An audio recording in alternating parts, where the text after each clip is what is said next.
Hamas broke the humanitarian pause when it violated the hostage release agreement.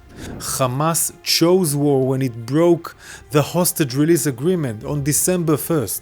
Hamas deliberately embeds himself within civilian population centers so that the Gazans will bear the consequences of Hamas atrocities.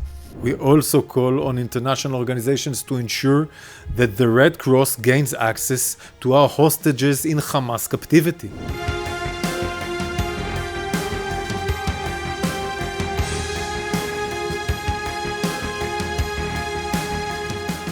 We have entered a new phase in our war against Hamas.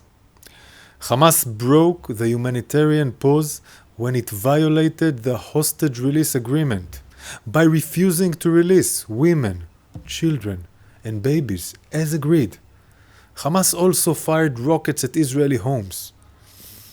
It should be clear to everyone by now, Hamas chooses war. Hamas chose war when it broke the hostage release agreement on December 1st. Hamas chose war when it massacred our people on October 7th. It has been 8 weeks since October 7th and Hamas is still holding 137 of our people hostage, babies, the elderly, women and men. Hamas does not value human life, Israeli or Palestinian. Hamas is willing to sacrifice its own people to advance its genocidal agenda. As we expand our operation in Gaza, we remain committed to our goals, secure the release of our hostages and dismantle Hamas.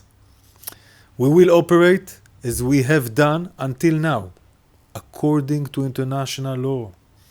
We will operate as we have done until now against Hamas centers of gravity. We pursued them in northern Gaza. We're now pursuing Hamas in southern Gaza too. We will operate in maximum force against Hamas terrorists and infrastructures while minimizing harm to the civilian that Hamas places around them as shields. Our forces used the 7-day pause before the Hamas violation to increase readiness, review intelligence, and refine operational procedures. We are implementing lessons learned for the new phase of this war, improving the efficiency and the precision of our operations on the ground. We are pursuing Hamas wherever Hamas is hiding, in the north and in the south.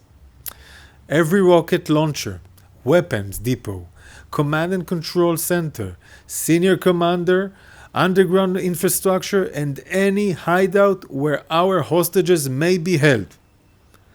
Our war is against Hamas, not against the people of Gaza. Hamas deliberately embeds himself within civilian population centers so that the Gazans will bear the consequences of Hamas atrocities.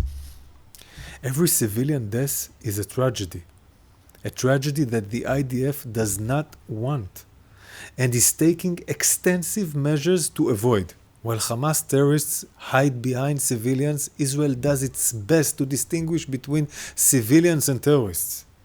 We are giving precise instructions to Gazan residents near Hamas centers of gravity, urging them to temporarily move away from the danger that Hamas puts them in. We're dropping leaflets with QR codes that opens a map guiding Gazans to safer areas. The map is divided into neighborhood numbers indicating where civilians in a specific area should go to avoid being in the crossfire. We call on international organizations in Gaza to assist us with this effort. It can help save lives.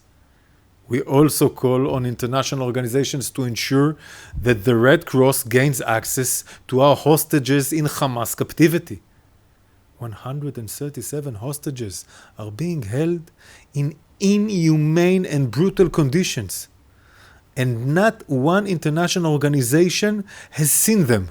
The more we hear about the cruel conditions in Hamas captivity, the more urgent our mission, our global mission to rescue our hostages becomes.